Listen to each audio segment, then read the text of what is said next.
Hey, je regrette de t'avoir ramené avec moi. Mais il va falloir patienter jusqu'au retour. Bonjour à tous et bienvenue sur Yeri TV, je m'appelle Sylvia et sur cette chaîne je fais des revues et des analyses de films et séries afro. Donc si c'est quelque chose qui t'intéresse, abonne-toi et active la cloche pour ne pas rater la prochaine revue. Parce que je vais vous accompagner tout au long de cette série Le Goût des Sentiments. On va en parler ensemble, on va en discuter, en débattre parce que ça s'annonce chaud. Les personnages que ces deux premiers épisodes nous présentent sont vachement intéressants, vachement profonds. Et celui que je kiffe pour le moment là, c'est Bokar les gars. Ah Bokar, il faut doser dans l'insolence. Architecte en carton.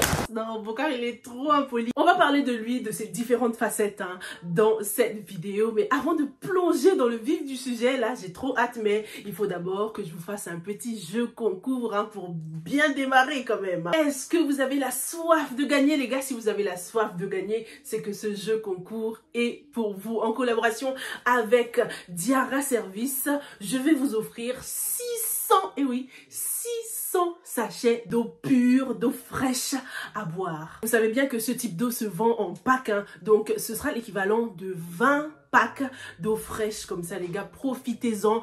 On en a toujours besoin de l'eau. Donc pour vos événements, pour vous-même, des cérémonies, profitez-en, c'est gratuit les gars. Je vous offre 600, c'est-à-dire 20 packs d'eau fraîche.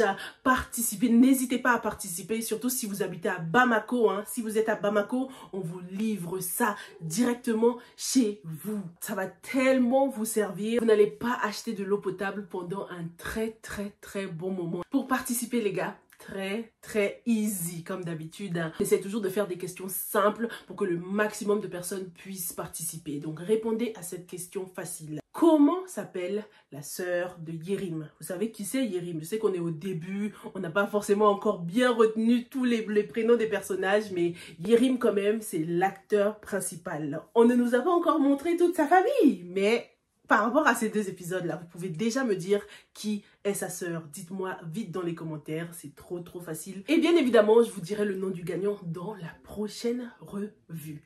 Parlons maintenant du personnage de Bokar. Commençons par lui parce que il est trop impoli. Bokar est certes impoli, insolent, mais une chose qu'on ne peut pas lui enlever les gars, c'est l'amour du travail qu'il a. Bokar, c'est un bosseur, ce n'est pas un flemmard. Il bosse dur et il bosse bien. Il aime le travail bien fait. Quand c'est pas bien fait, quand c'est nyarami, il n'hésite pas à te le dire et à se barrer. Non, franchement, je le kiffe, même si j'aime pas son côté insolent là, mais au moins, il est cash, ce mec. Et on constate qu'il est même plus qualifié que les gens qui ont fait les études dans son domaine. Donc, qu'est-ce qui n'a pas marché? Est-ce que c'est par manque de moyens que Bokar n'a pas pu poursuivre? Du coup, voilà, il a été obligé de s'arrêter au niveau d'ouvrier. On apprend déjà qu'il ne vit qu'avec sa mère, ce qui rajoute un petit côté sensible à son histoire. Bokar fait tout pour subvenir à ses besoins et aux besoins de sa mère. C'est en l'absence de son père, c'est lui, le chef de famille, on le comprend. Donc voilà, il est très laser focused, il est très focalisé sur ses objectifs. Et il sait surtout que sa mère compte beaucoup sur lui. Bokar entretient de très bonnes relations avec sa mère. Je vois que c'est un peu sa confidente. Ils étaient assis côte à côte. Preuve qu'ils sont assez proches. C'était une scène très touchante, cette scène du premier épisode. Elle nous a permis de voir le côté respectueux de Bokar. Son côté travailleur aussi, parce qu'il était là à aider dans les tâches ménagères. En plus, il le fait après le travail dur qu'il vient de faire. Après son taf, il rentre à la maison et il aide aussi sa mère à la maison. Il aurait pu très bien la laisser faire. Mais non, Bokar met la main à la pâte sans hésiter. C'est vraiment le bad boy au grand cœur, quoi. Le bad boy qui a quand même de bonnes valeurs. On comprend que franchement c'est juste les circonstances de la vie qui le gardent au niveau de vie qu'il est. Franchement Bokar n'a vraiment rien à envier aux autres. J'aimerais beaucoup en savoir plus sur sa mère. Est-ce qu'elle a hâte que son fils se marie? Est-ce qu'elle a peur justement que son fils se marie et la laisse toute seule? Ce sera intéressant de voir ce côté. Pour l'instant on dirait que c'est une maman vraiment formidable qui soutient son fils, qui l'encourage. Rien à dire. Mais dans tous les cas, même si Bokar voulait s'en aller, prendre son envol, est-ce qu'il en a les moyens à ce stade de sa vie? C'est là où Asiya entre en jeu. Asiya qui, elle, vient d'une famille très aisée, va finir par tomber amoureuse de Bokar, même si franchement on a du mal à le croire lorsqu'on voit comment les choses ont commencé. Hein. Il y a beaucoup de haine, beaucoup de bagarres pour l'instant. Bon, ça se calme petit à petit déjà entre eux, mais les débuts n'étaient pas faciles. Hein. Surtout que physiquement on nous apprend que Bokar n'est pas forcément le style d'Asiya. Ils évoluent dans deux mondes complètement différents. Il n'y a que le travail qu'ils ont en commun, il n'y a que le travail qui les unit. Asiya ne pourrait jamais être intéressée ou même regarder ce genre d'homme en dehors de ce cadre-là. C'est vraiment la passion pour l'architecture qui les réunit. Et je trouve ça beau en fait. Hein. On comprend que l'amour n'a pas tout de suite été physique entre ces deux-là. Ça a d'abord été, on va dire, intellectuel quoi. Et c'est plus beau quand vous partagez quelque chose en commun. Ça rend la relation beaucoup plus profonde et pas du tout superficielle quoi. Donc une très belle histoire qu'on a hâte de découvrir. Et j'ai surtout hâte de connaître la dynamique qui règne entre Asiya et son frère. Parce que lorsqu'on nous montre Yerim qui se pavane, qui a le temps de se pavaner en jet privé, rencontrer toutes ces sugar baby. Alors qu'Asiya, elle est là, elle bosse de ouf sur les chantiers, mais c'est le jour et la nuit. Qu'est-ce qui se passe dans cette famille-là? Pourquoi y a-t-il autant de pression sur le dos d'Asiya alors que son frère, certes, dit qu'il est chef d'entreprise et tout ça, mais il est un peu déconnecté de la réalité. Il n'est pas toujours sur le terrain, on dirait. Hein. Il est occupé à faire d'autres choses. C'est sa sœur Asiya qui est vraiment voilà, sur le terrain, qui vérifie tout, qui se tape tout le travail là, on dirait, pour le moment. Après, Yerim passe pour un mec vraiment qui n'a pas le temps. Voilà, c'est pour ça d'ailleurs qu'il rencontre les filles comme ça vite fait, parce qu'il n'a pas le temps de se poser ou d'être dans une relation. Donc ça se trouve, il taffe, hein, ça se trouve, c'est un bosseur aussi. On verra bien comment les relations se passent hein, entre lui et sa sœur. Est-ce qu'ils s'entendent bien professionnellement? Parce que mélanger famille et boulot, vie privée, vie familiale, on sait que ça peut être compliqué parfois. Parlons maintenant de Yerim et Lika.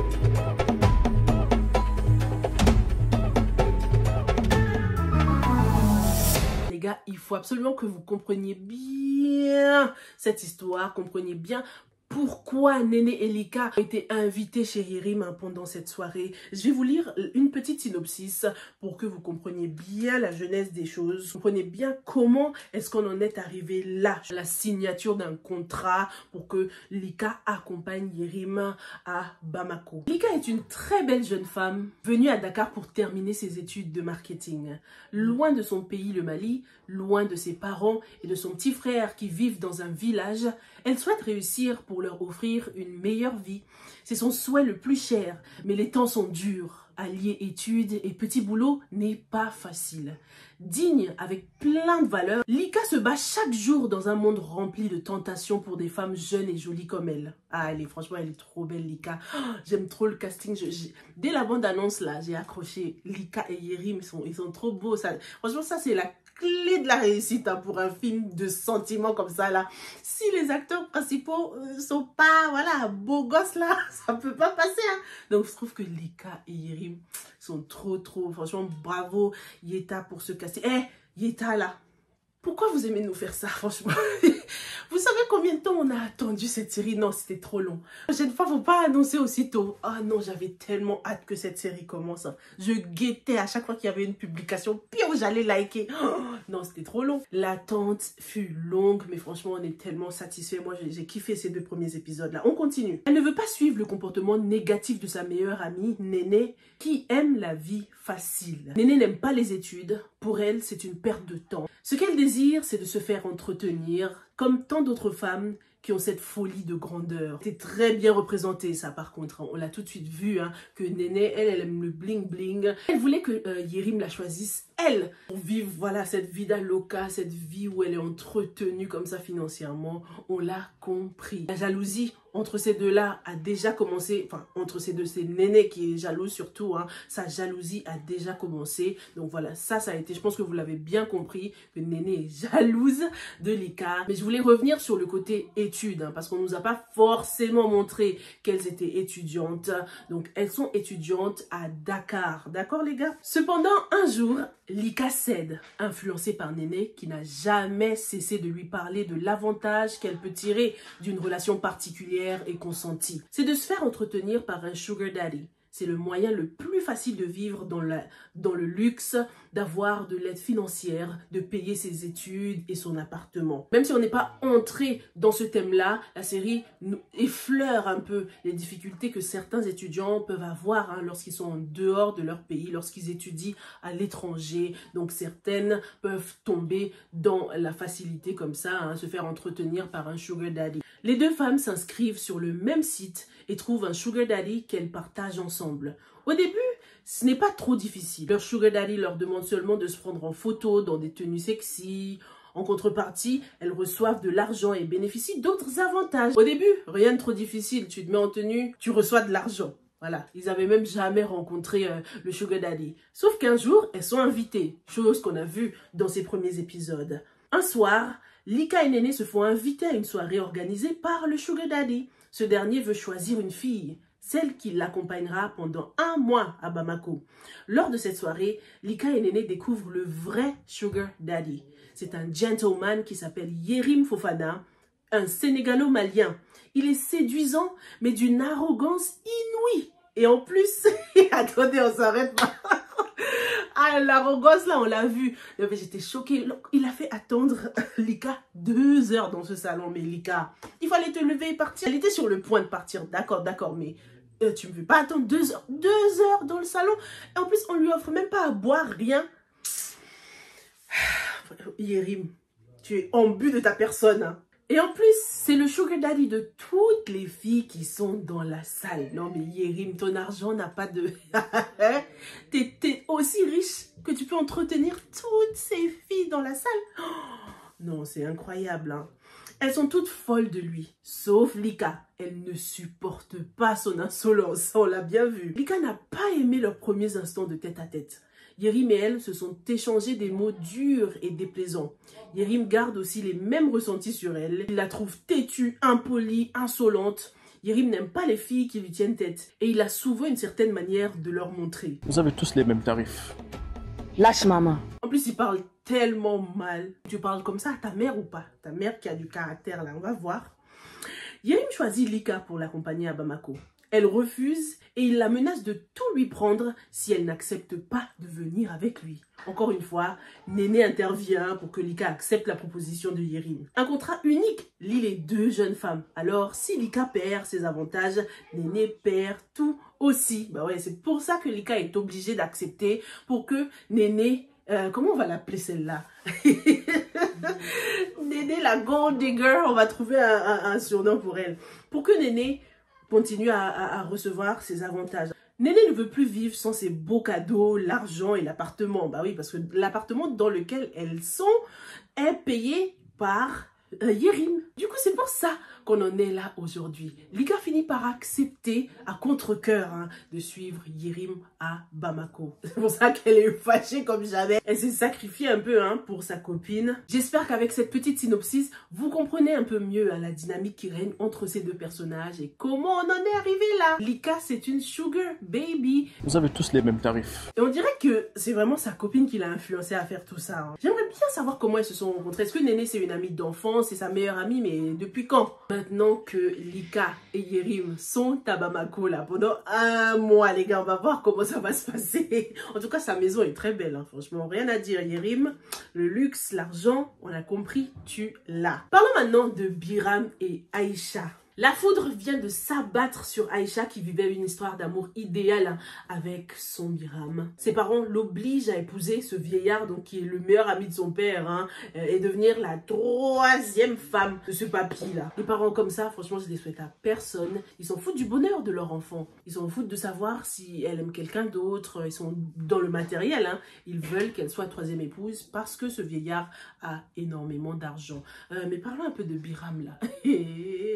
Je sais pas si on doit le qualifier de lâche ou bien si... Est-ce que vous le comprenez? Parce que le mec, il ne se bat pas du tout par amour. Alors qu'il a de la bouche. C'est le premier à dire comment il aime Aïcha, ceci, cela. Certes, il est un peu affecté par la situation. Mais bats-toi. Il se bat pas assez là à mon goût. Il lui raccroche au nez. Alors que c'est le moment où elle a le plus besoin de lui. C'est le moment de se battre là. Pour prouver cet amour. Viens affronter les parents pour qu'ils sachent qu'il y a voilà, un homme digne de ce nom qui est intéressé par leur fille. Au moins... Même s'ils vont te chasser, essaye au moins, hein. On voit qu'Aïcha essaye de contredire ses parents, mais ça va pas être facile hein, de les désobéir, on dirait. Hein. Déjà qu'elle a peur de son père, quand il aboie, elle court. Sa mère, voilà quoi, on dirait qu'elle n'a pas beaucoup de pouvoir dans cette maison, donc ça va être très difficile pour Aïcha de ne pas accepter ce mariage, on dirait, hein, malheureusement les gars. Malgré son grand âge, une grande fille comme toi là, on peut quand même te forcer à épouser quelqu'un. Non Aïcha, tu dois te battre pour ton amour. T'as pas vu comment Astou s'est battu pour son amour avec Mustapha là dans la série Polygamie?